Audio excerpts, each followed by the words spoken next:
Bom dia a todos!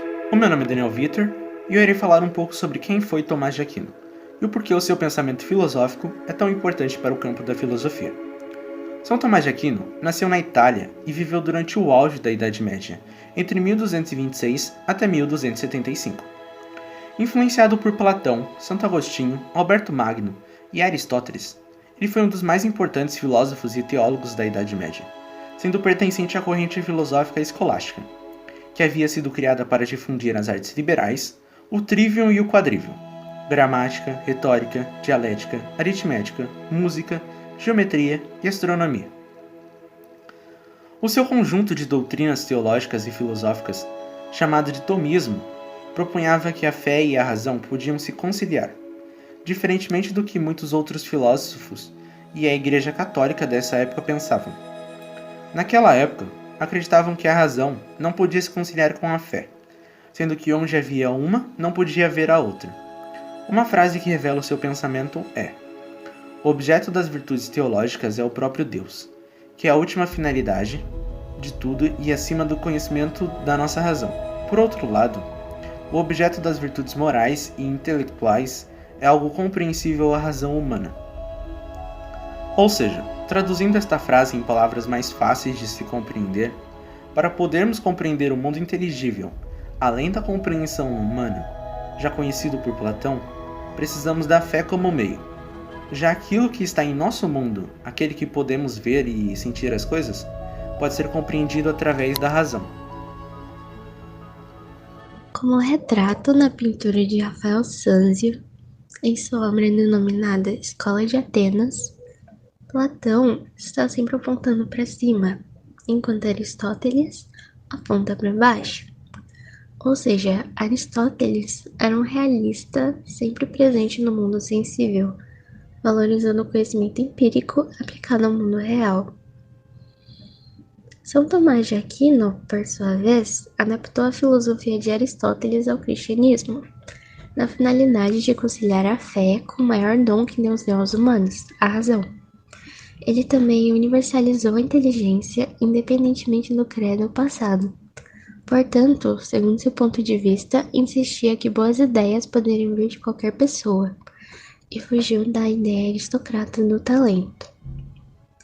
Desde novo, Aquino teve contato com conhecimentos recém-descobertos de antigos autores gregos e romanos, assim como os raros escritos de Averroes e Avicena, pensadores islâmicos que seguiam a Aristóteles também. A cultura islâmica, naquele momento, passava por dilemas semelhantes aos do cristianismo, em uma Idade Média caracterizada pelo aumento da lógica e contradição à igreja. Os califados, insatisfeitos com o afastamento das palavras literais de Deus, proibiram as ideias de Averroes e mandaram queimar seus livros. Eles pensavam que a culpa do declínio do Islã foi sair muito da linha, então precisavam voltar aos eixos, o que facilitou e aumentou a influência de líderes religiosos fanáticos, tornando o Islã mais opressivo do que na época de Aquino. Provável que nesse momento que teria surgido o islamismo na atual Arábia Saudita, mais conservador dos países dessa religião. Aquino sabia que a rejeição radical do mundo muçulmano da razão estava prejudicando uma cultura que realmente poderia florescer. Então, graças a Tomás de Aquino, o cristianismo não tomou os mesmos caminhos e é possível trabalhar atualmente com as duas coisas sem muitos conflitos. Ele abriu a mente dos cristãos às ideias de toda a humanidade e mostrou que é possível explorar o mundo através não só da fé, mas também com uma estrutura filosófica para a investigação científica mais aberta. Para provar a existência de Deus, ele propõe 5 vias, partindo de evidências experimentais, concretas e verificáveis. A primeira delas é a do primeiro motor. Ela consiste que, nesse mundo, todas as coisas se movem e têm que ser movidas por outra coisa. Por exemplo, se uma folha cai da árvore, agora ela está voando. O vento está movimentando ela e o vento é movido pelas águas, que são movimentadas pela diferença de temperatura. Isso infinitamente até chegar a um primeiro impulso que não é movido, mas teria dado início ao movimento. Somente o primeiro motor é considerado ato puro. A segunda via é a primeira causa eficiente. A causa é entendida como aquilo na qual algo vem a ser. Existe uma causa de tudo estar se movimentando.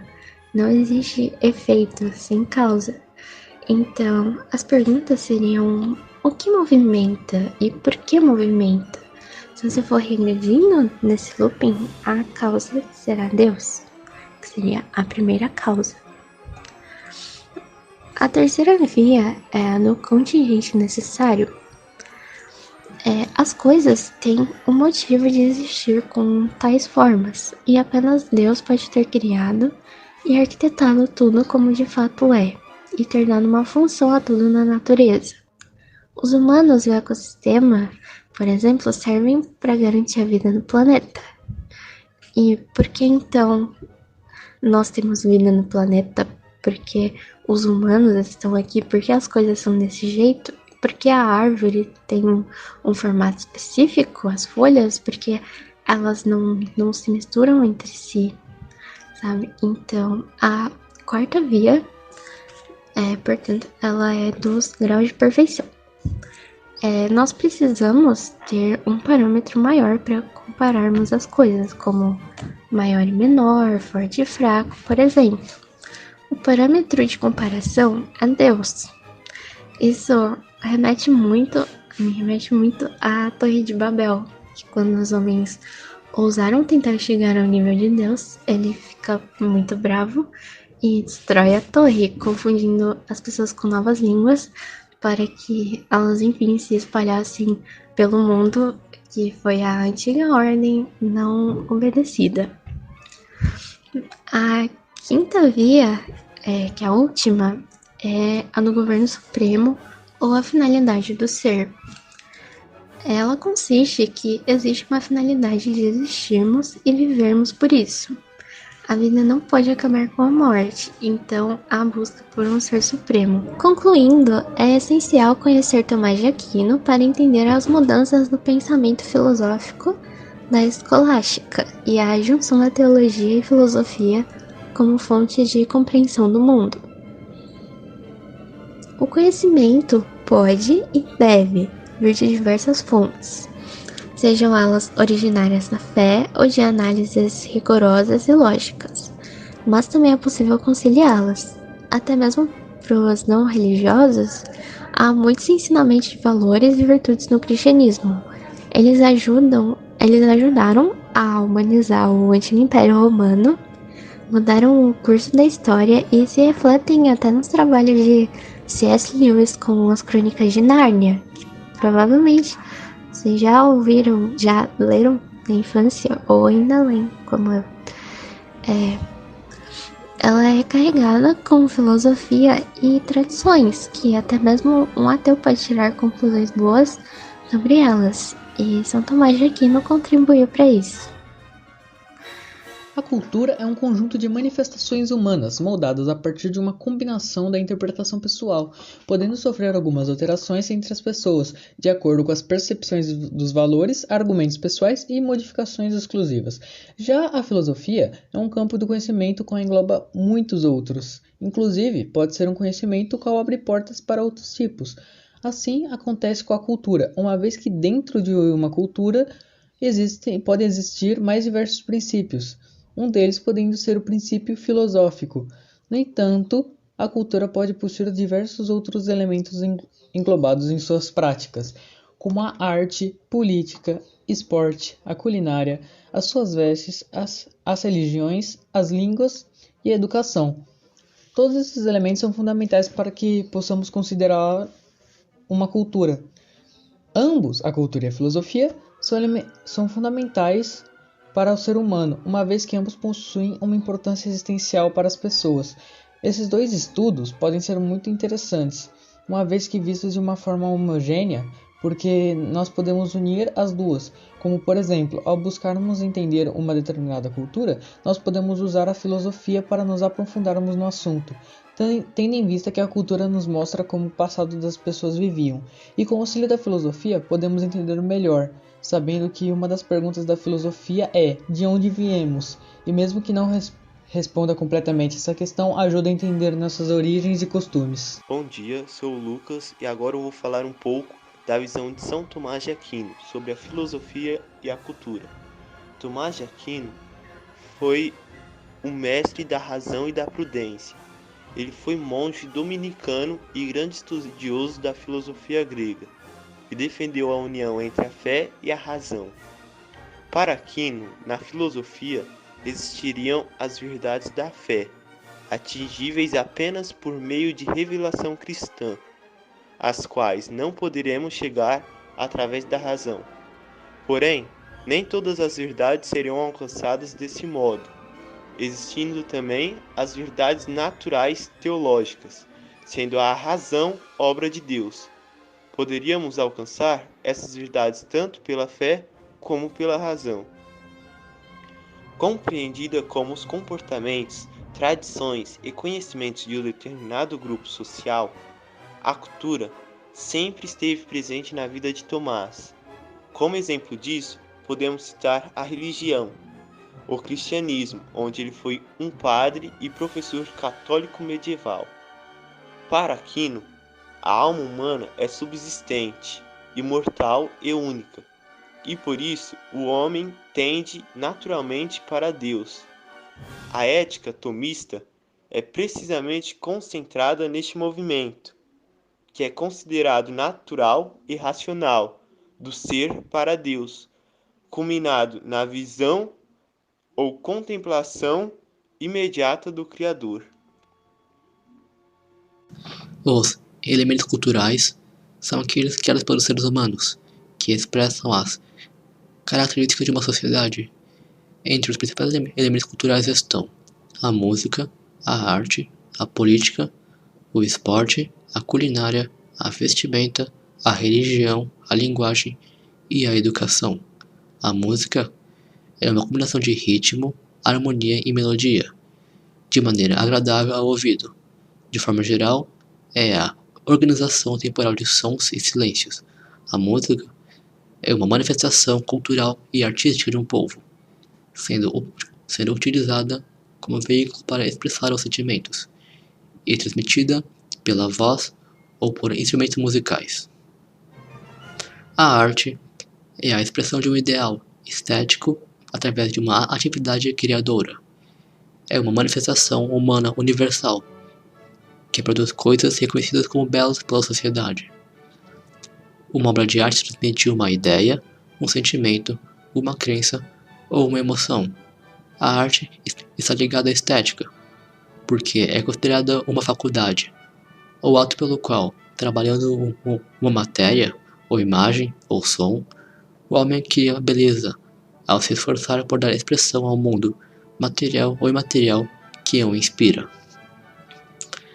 A política é a atividade de governança do Estado e das relações de poder, e também uma arte de negociação para compatibilizar interesses. A política está em geral relacionada com aquilo que diz respeito ao espaço público e ao bem dos cidadãos e sua administração. A política é a atividade própria da cidade, refere-se às relações humanas em um espaço comum, dividido e negociado entre os indivíduos. Já o sistema político é uma forma de organização e governo que engloba as instituições políticas que compõem o Estado. O esporte é toda atividade física competitiva, com regras e objetivos bem definidos. Os esportes podem ser praticados de forma individual ou coletiva, profissionalmente, de forma recreativa ou para a melhoria da saúde. No âmbito social, os esportes podem ser identificados como um fenômeno sociocultural que envolve a prática de atividades físicas com caráter recreativo ou profissional. Continuando em elementos culturais, Culinária. Na culinária, de cada cultura existem diversas variações que vão se constituindo com o passar das eras, por disponibilidade de alimento em determinados locais, como também a vestimenta, que por questões sociais, locais e climáticas, variam de cultura para cultura e de lugar para lugar, pois podem ser utilizadas para demarcar certa região e costumes do país. Como todo ser humano tem um desejo enorme pela eternidade, pelo que vem depois da morte, existem diversas religiões presentes no globo, que demarcam muito bem essa necessidade, levando seus fiéis a se portar, a investir em comer de um certo modo, tendo uma grande influência na cultura de cada povo. Com diversos meios de linguagem, cada ponto geográfico ou cultural se comunica de uma maneira específica, expondo a sua cultura. Até mesmo o modo de se comunicar entre um mesmo local mostra a cultura de tal pessoa, mostra a gíria, a linguagem de cada pessoa. E um elemento, a base estrutural de toda a cultura é a educação, que é o ponto mais essencial da cultura, pois gera cultura, perpetua a cultura. E é pela cultura que se dá uma educação, uma formação no ser. Pode ser uma negligência ao estudo. Como no Brasil, tem pais que falam que estudar deixa o filho doido, né? Antigamente tinha mais isso. Então, até o ponto do estudo é um elemento da cultura que caracteriza cada sociedade. E todos os outros elementos culturais começam pela educação. Como nos países ricos, a educação vem de casa. A educação vem de todos os pontos, toda a convivência. E assim que se perpetua esses elementos culturais.